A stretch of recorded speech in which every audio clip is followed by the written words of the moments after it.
Avec ses forêts sans fin, ses falaises de granit et ses cascades aussi anciennes que le temps lui-même, le parc national de Yosemite est un domaine de beauté infini. Mais la beauté peut aussi être terrifiante, gardienne de secrets inexplicables. Les histoires d'accidents effroyables, de bravoures téméraires et même de meurtres abondent à propos de Yosemite, un endroit qui tire son nom d'un ancien mot, Miwok, signifiant « ils sont tueurs ». Rejoignez-nous pour découvrir ces récits macabres, mais ne vous perdez pas, le parc pourrait bien vous réclamer. Ce qui devait être un voyage amusant entre filles au cœur de la nature s'est transformé en cauchemar absolu pour Carol Sund, 42 ans, sa fille Julie, 15 ans, et Silvina Pelosso, 16 ans. Le 12 février 1999, les trois femmes sont parties pour des vacances de 4 jours près du parc national de Yosemite.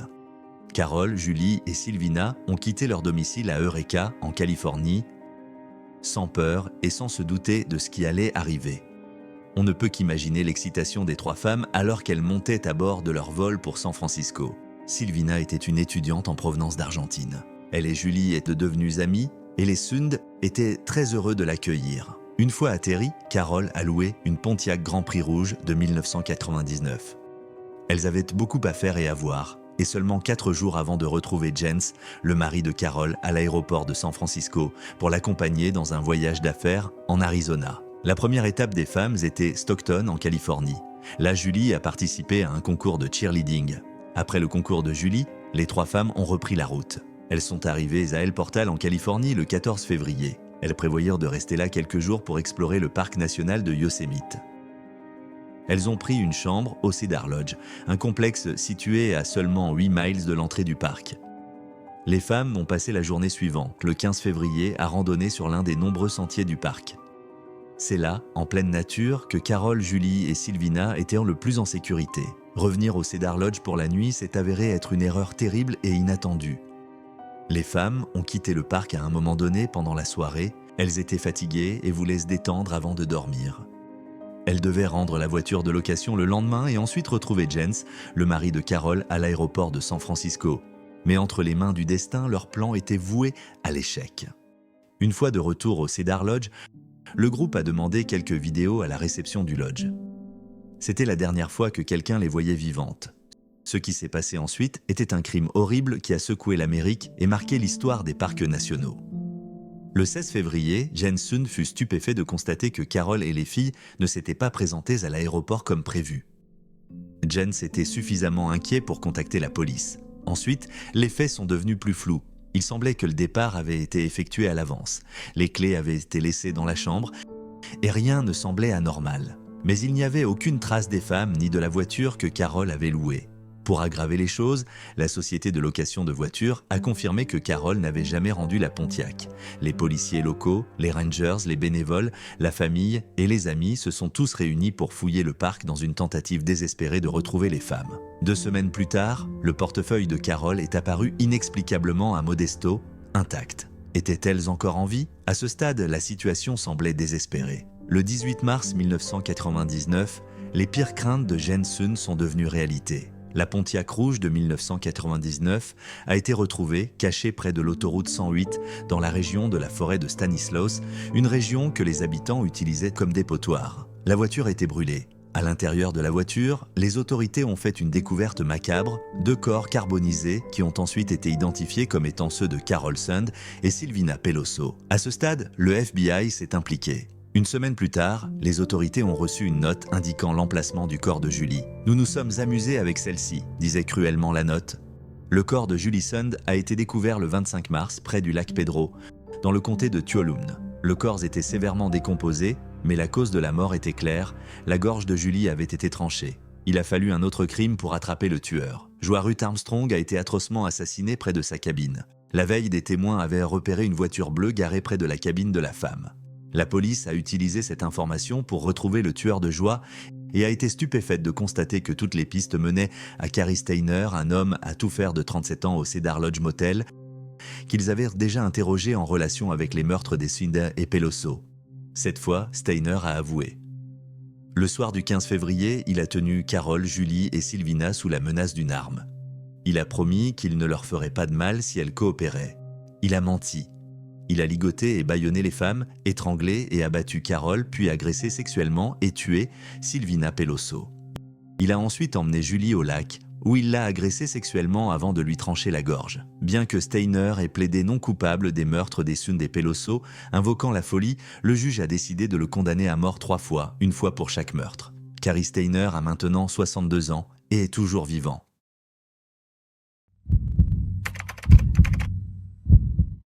Dean Potter et Graham Hunt ont passé l'après-midi du 16 mai 2015 à déblayer les arbres et les broussailles de la propriété que Potter venait d'acheter. La journée avait été pluvieuse et fraîche, mais alors que le ciel se dégageait et que la lumière diminuait, les deux aventuriers décidèrent de se diriger vers le parc national de Yosemite pour un saut depuis Taft Point, un promontoire de 7500 pieds surplombant certains des sites les plus célèbres de Yosemite. L'appel de la nature, l'appel de l'aventure, était presque inévitable pour les deux hommes. Le parc national de Yosemite était le décor et la raison de nombreuses de leurs expériences remplies d'adrénaline. Les hommes savaient que ce qu'ils allaient faire n'était pas considéré comme une activité de loisir pour la plupart des gens. Mais ils n'étaient pas comme la plupart des gens. Ils étaient des base jumpers utilisant leur wingsuit et leur parachute pour plonger depuis des falaises impressionnantes à des hauteurs vertigineuses. À 43 ans, Dean Potter était l'un des base jumpers les plus expérimentés au monde et un athlète légendaire. Graham Hunt, 29 ans, était l'apprenti de Potter, mais le base jumping est illégal dans tous les parcs nationaux. C'est pourquoi il devait généralement attendre le crépuscule ou l'aube avant de tenter un saut. Autrement, ils risquaient de se faire confisquer leur équipement coûteux, voire de passer des mois en prison. Potter et Hunt sont arrivés à Taft Point accompagnés de Jen Rapp, la petite amie de longue date de Potter. Rapp devait agir en tant qu'observatrice et photographe pour les aventuriers. Vers 19h25 ce soir-là, les deux hommes étaient enfilés dans leur combinaison, prêts à sauter. Ils avaient remarqué une légère brise se lever, mais l'expérience vaste de Potter lui disait qu'il n'y avait rien à craindre. Aucun d'eux n'était inquiet. Ils avaient fait le saut de nombreuses fois auparavant, ensemble ou seuls.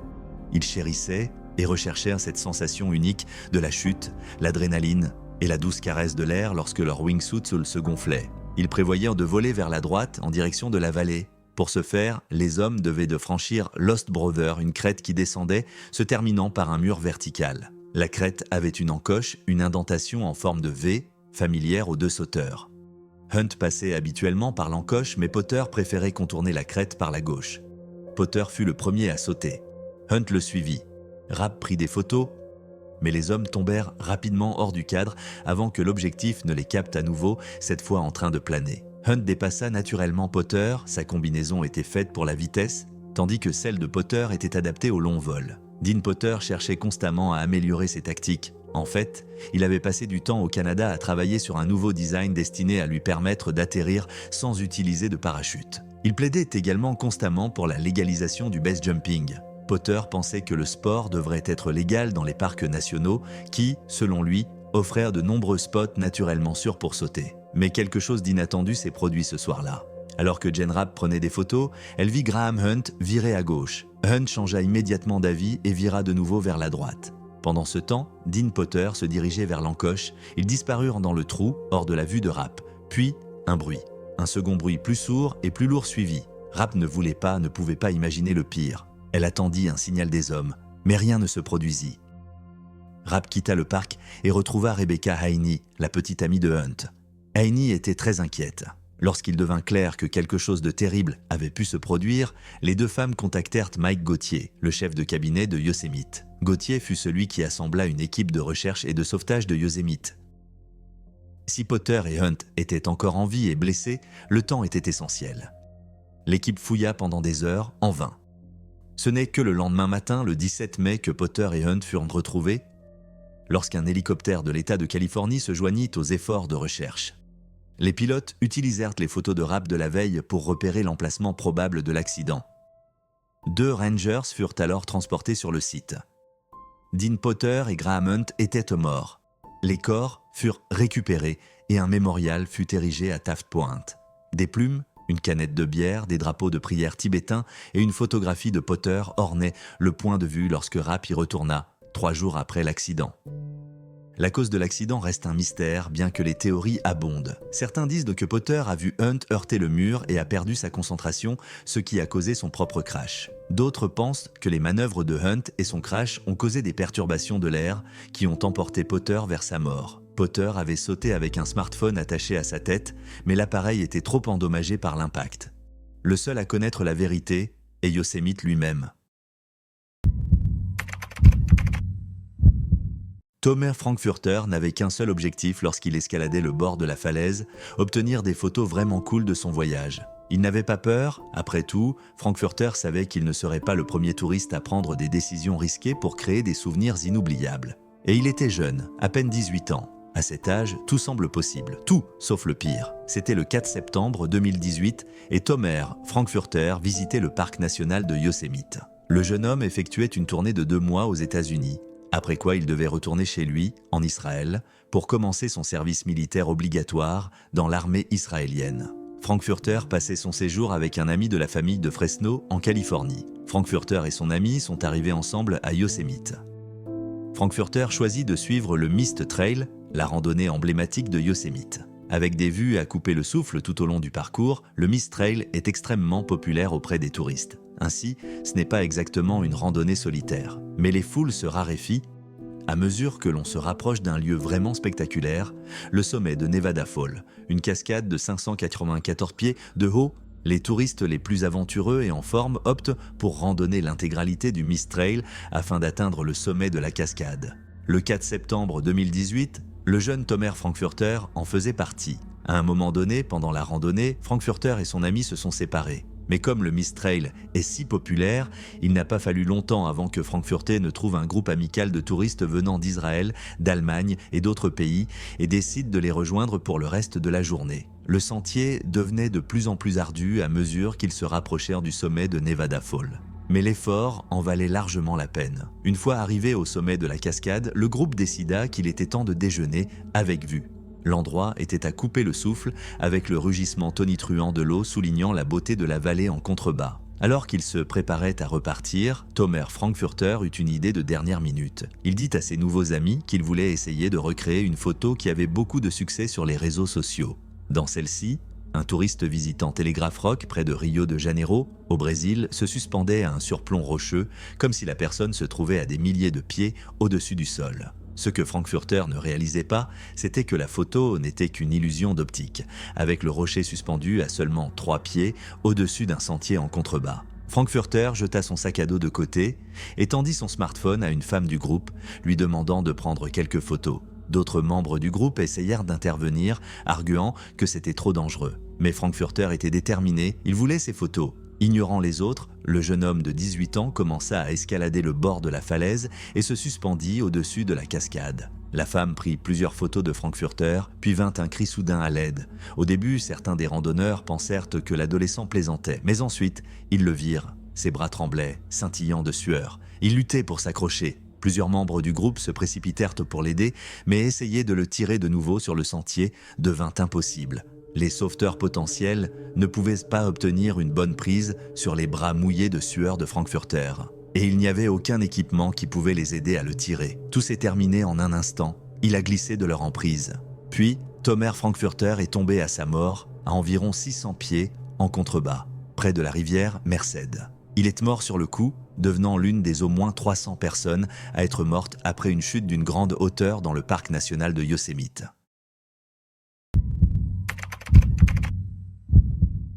El Capitan, ou le chef, est le monument le plus célèbre du parc national de Yosemite, une formation rocheuse verticale s'élevant à 3000 pieds au-dessus du parc. Pour certains, El Capitan est l'une des belles créations de Mère Nature, pour d'autres, ce n'est qu'un gros rocher. Mais il y a aussi une catégorie spéciale de personnes, celles qui voient El Capitan comme un mode de vie, un lieu qui nourrit l'âme. Tim Klein, 42 ans, de Leona Valley en Californie, et Jason Wells, 45 ans, de Boulder, au Colorado, faisaient partie de cette catégorie spéciale de personnes. Ils étaient des grimpeurs immensément expérimentés, ayant conquis de nombreuses parois et sommets. Klein et Wells considéraient tous deux El Capitan comme un lieu unique en son genre. Wells appelait même le monolithe de granit sa pierre magique. Le matin du 2 juin 2018, Tim Klein et Jason Wells étaient déjà debout et faisaient ce qu'ils aimèrent le plus, l'escalade rapide de la portion Free Blast de 10 longueurs de la Salate Wall del Capitan. Leur objectif était simple, réaliser une ascension en une journée en utilisant une technique appelée short fixing. Ce n'était pas leur première expérience, Klein et Wells avaient grimpé El Cap environ 70 fois ensemble et ils avaient à près de 200 ascensions d'El Capitan à eux deux. Les deux hommes avaient un statut presque légendaire au sein de la communauté des grimpeurs, ils étaient reconnus pour être toujours joyeux et, plus important encore, rapides et sûrs. Ils étaient amis et partenaires d'escalade depuis des décennies, ce qui leur permettait de parcourir le monolithe plusieurs fois au cours du même week-end, voire même 2 fois dans la même journée. Cette fois-ci, Klein et Wells étaient rejoints par un troisième grimpeur, Kevin Prince.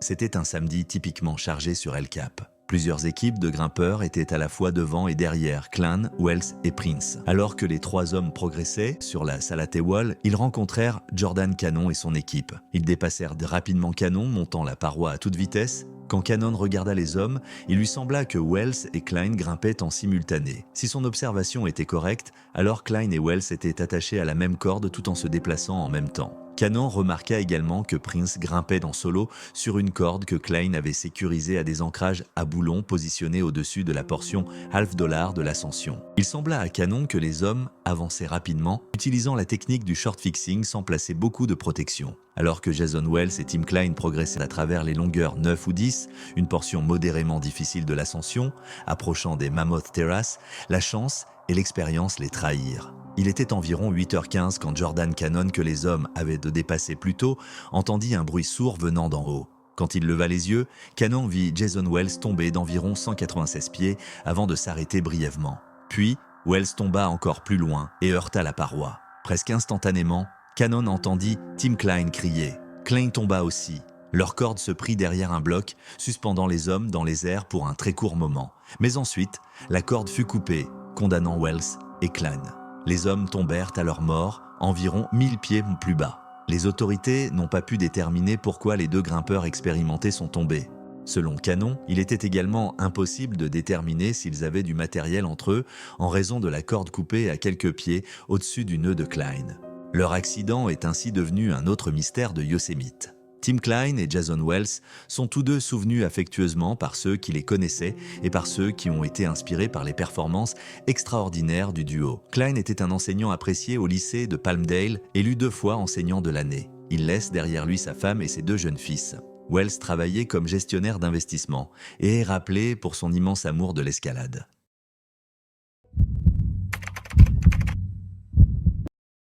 Il y a plus de 100 ans, la dernière ascension de 400 pieds du Half Dome, la formation rocheuse emblématique du parc national de Yosemite, a été équipée de câbles. Situé à 8800 pieds au-dessus du niveau de la mer, le Half Dome a fasciné les amoureux de la nature et les randonneurs depuis très longtemps, malgré les parties plus délicates de la randonnée. La récompense, disent la plupart des gens, en vaut la peine. C'était probablement ce que Danielle Burnett croyait aussi. Cette femme de 29 ans aimait la nature et était particulièrement friande de randonnée, surtout lorsqu'elles offraient de magnifiques vues. Et quel meilleur endroit pour une vue saisissante que Yosemite. Burnett, originaire de Lake Havasu City, en Arizona, et travaillant comme gestionnaire des médias sociaux à Havasu Springs Resort, à Parker, en Arizona, est arrivée au parc le 5 septembre 2019. Elle avait obtenu un permis distribué par loterie pour grimper au sommet du Half Dome, une nécessité pour tous ceux qui souhaitent s'aventurer sur le sentier. Le sentier du Half Dome mesure environ 17 km et gagne environ 4800 pieds en élévation. En d'autres termes, ce n'est pas une promenade de santé. En fait, la dernière portion du sentier est particulièrement ardue. C'est pourquoi elle a été équipée de câbles en 1919. Les randonneurs sont invités à être prudents et à éviter le sentier s'ils ne sont pas préparés ou en mauvaise forme. Même les randonneurs les plus expérimentés peuvent rencontrer des problèmes avec le mal des montagnes et les conditions météorologiques changeantes comme obstacle possible. Mais ce n'était pas la première randonnée de Danielle Burnett. Elle allait bien pendant la majeure partie de la randonnée, c'est-à-dire jusqu'à ce qu'elle atteigne la fameuse route des câbles. Sean Slimp et son groupe étaient également sur la route des câbles lorsqu'ils ont entendu une agitation plus haut. Lorsqu'il a levé les yeux, Slimp a vu Danielle Burnett en difficulté. Une légère bruine avait commencé, ce qui semblait terrifier Burnett. Dans sa panique, Burnett a décidé que monter au sommet n'en valait pas la peine. Elle devait faire demi-tour, même si son groupe continuait. Slimp a regardé les chaussures de Burnett glisser sur le rocher, puis la femme est tombée violemment. En un instant, elle a perdu prise sur le câble et a commencé à glisser. Slimp et un de ses amis se sont précipités pour essayer de rattraper Burnett. C'était inutile, elle était tout simplement trop loin de leur portée. Slimp a regardé avec horreur Danielle Burnett glisser. Ses cris ont percé l'air, puis elle a dégringolé de plus de 500 pieds sur la surface rocheuse. Les autres randonneurs ont dû être évacués pour qu'un hélicoptère puisse arriver. Lorsque les gardes du parc sont arrivés sur les lieux, Danielle Burnett était déjà morte. Sa famille était dévastée. Sa sœur, Nicole Burnett, a publié un hommage sur Facebook demandant aux gens de permettre à sa famille de pleurer en privé. « C'est le cœur brisé que je vous informe que notre belle Danielle nous a quittés hier en faisant quelque chose qu'elle aimait tant », disait également le message de Nicole. Selon The Mercury News, Danielle Burnett était au moins la 12e personne depuis 1995 à perdre la vie sur le Half Dome dans le parc national de Yosemite.